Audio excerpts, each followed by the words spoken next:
ઘણા લોકો સપનાઓ માટે નથી અટકતા. એ અટકે છે એક જ કારણથી કે લોકો શું કહેશે. હું કશું નવું કરીશ તો લોકો શું વાત કરશે. જ્યારે મેં મારો આ ઓનલાઈન ડિજિટલ બિઝનેસ સ્ટાર્ટ કર્યો ત્યારે પણ લોકોએ વાત કરી હતી કે આ બિઝનેસ કેટલા દિવસ ચાલશે. ઓનલાઈનથી તો કંઈ બિઝનેસની ઇન્કમ બનતી હશે, ઓનલાઈન બિઝનેસ થતો હશે. આ બધી જ વાતો કરી. પણ મને એક વાત સમજાયું કે લોકો તો ત્યારે પણ બોલશે જ્યારે તમે કશું જ નહીં કરો, અને ત્યારે પણ બોલશે જ્યારે તમે એક કશી બી વસ્તુમાં આગળ વધશો, સક્સેસફુલ બનશો, ત્યારે પણ વાત કરશે.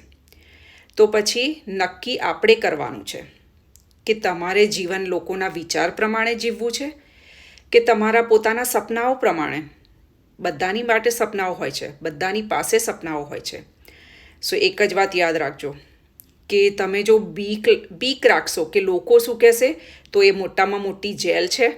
અને એક જ નિર્ણય લઈ અને આગળ વધશો તો એ મોટામાં મોટી આઝાદી છે, ફ્રીડમ છે. જ્યારે મેં મારા માટે ઊભા રહેવાનો નિર્ણય લીધો ત્યારે આવક જ નહીં, આત્મવિશ્વાસ પણ વધ્યો.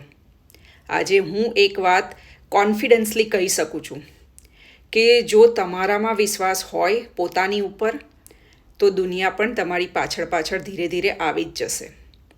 તો આજે એક જ ક્વેશ્ચન કે તમને તમારા ઉપર વિશ્વાસ છે, અને તમે તમારા વિશ્વાસની ઉપર વિશ્વાસ રાખી અને કેવી રીતના આગળ વધવા માગો છો.